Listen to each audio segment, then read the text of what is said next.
Peter and other servicemen come forward with napkins. Where's Potpan? Why isn't he helping us clear the table? He should be moving the scraping plates.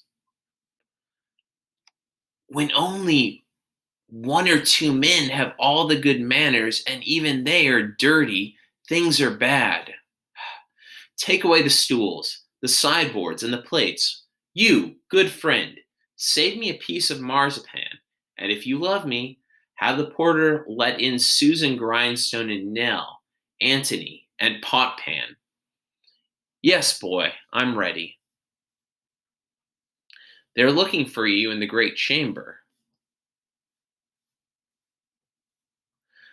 Uh, we can't be in two places at once, both here and there. Cheer, boys, be quick for a while, and let the one who lives the longest take everything.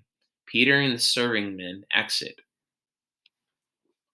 Capulet enters with his cousin Tybalt, Lady Capulet, Juliet, and other members of the house. They meet Romeo, Benvolio, Mercutio, and other guests and maskers. Welcome, gentlemen. The ladies who don't have corns on their toes will dance with you. Ha! My ladies, which of you will refuse to dance now? Whichever of you acts shy, I'll swear she has corns. Does that hit close to home? Welcome, gentlemen. There was a time when I could wear a mask over my eyes and charm a lady by whispering a story in her ear. That time is gone. Gone, gone. You are welcome, gentlemen. Come on, musicians, play music. Music plays in the dance. Romeo stands apart. Make room in the hall, make room in the hall. Shake a leg, girls. To serving men. More light, you rascals. Flip over the tables and get them out of the way. And put the fire out. It's getting too hot in here. To his cousin. Ah, my man, this unexpected fun feels good. No, sit down, my good Capulet cousin. You and I are too old to dance. Capulet and his cousin sit down. How long is it now since you and I last wore masks at a party like this? Capulet's cousin. I swear it must be 30 years. What, man? It's not that long. It's not that long. It's been since Lucentio's wedding. Let the years fly by as fast as you like. It's only been 25 years since we wore masks. It's been longer. It's been longer. Lucentio's son is older than that, sir. He's 30 years old. Are you really going to tell me that? His son was a minor only 2 years ago. To serving men. Who is the girl on the arm of that lucky knight over there? I don't know, sir. Oh, she shows the torches how to burn tonight. She stands out against the darkness like a jeweled earring hanging against the cheek of an African. Her beauty is too good for this world. She's too beautiful to die and be buried. She outshines the other women, like a white dove in the middle of a flock of crows. When this dance is over, I'll see where she stands, and then I'll touch her hand with my rough and ugly one. Did my heart ever love anyone before this moment?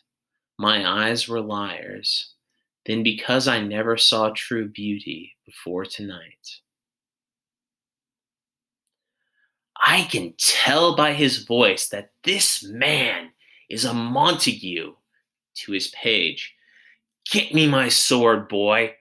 What does this peasant dare to come with his face covered by a mask to sneer at and scorn our celebration? Now, by the honor of our family, I do not consider a crime to kill him. Why? What's going on here, nephew? Why are you acting so angry? Uncle, this man is a Montague, our enemy. He's a scoundrel who's come here out of spite to mock our party. Is it young Romeo? That's him, the villain Romeo. Calm down, gentle cousin. Leave him alone. He carries himself like a dignified gentleman. And to tell you the truth, he has a reputation throughout Verona as a virtuous and well behaved young man. I wouldn't insult him in my own house for all the wealth in this town. So calm down. Just ignore him. That's what I want. And if you respect my wishes, you'll look nice and stop frowning because that's not the way you should behave at a feast. It's the right way to act when a villain like him shows up.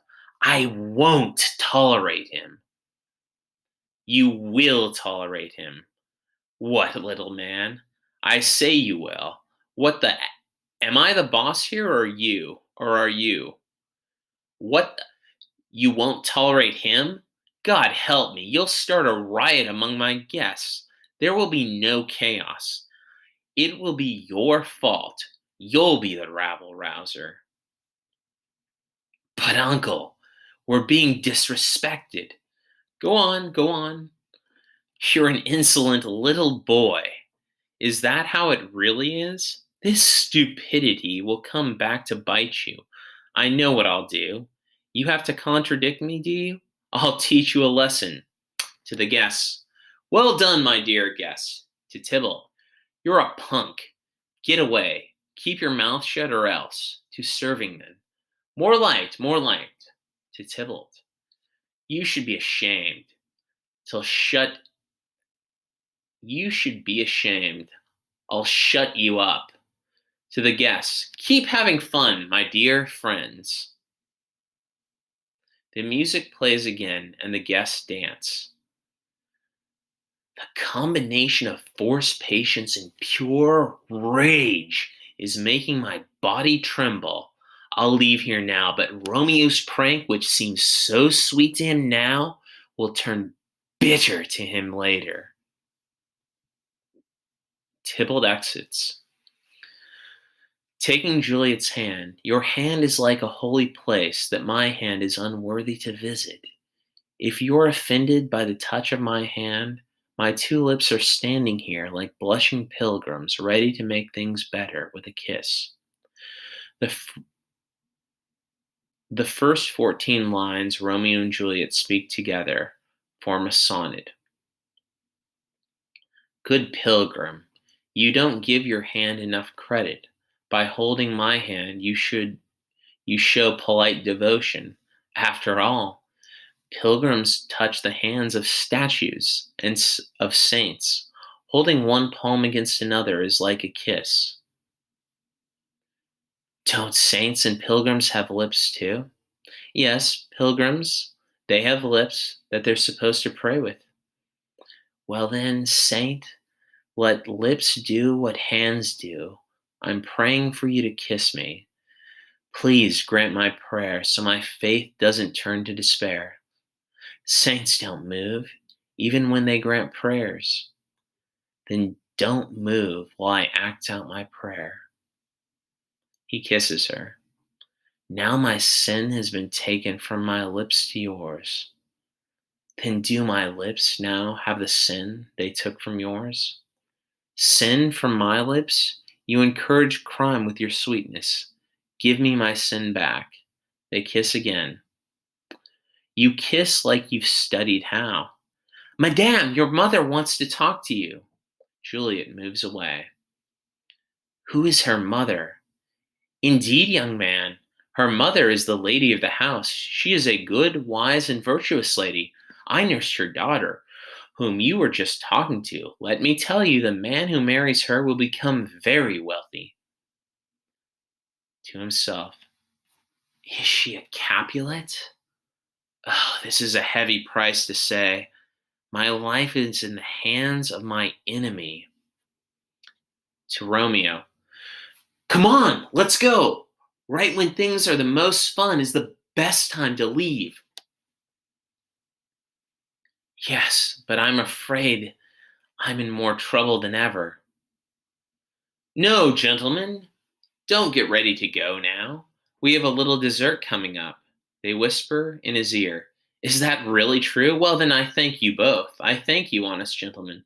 Good night. Bring more torches over here. Come on, let's all get to bed. To his cousin. Ah, my man, I swear, it's getting late. I'm going to get some rest. Everyone except Juliet and Nurse begin to exit. Come over here, Nurse. Who is that gentleman? He is the son and heir of old Tiberio. Who's the one who's going out of the door right now? Well, that one, I think, is young Petruchio.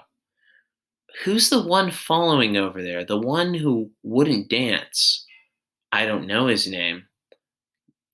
Go ask. The nurse leaves. If he's married, I think I'll die rather than marry anyone else. Returning. His name is Romeo. He's a Montague. He's the only son of your worst enemy. To herself. The only man I love is the son of the only man I hate. I saw him too early without knowing who he was, and I found out who he was too late. Love is a monster for making me fall in love with my worst enemy. What's this? What's this? Just a rhyme I learned from somebody I danced with at the party. Somebody calls Juliet from off stage. Right away, right away. Come, let's go. The strangers are all gone. They exit.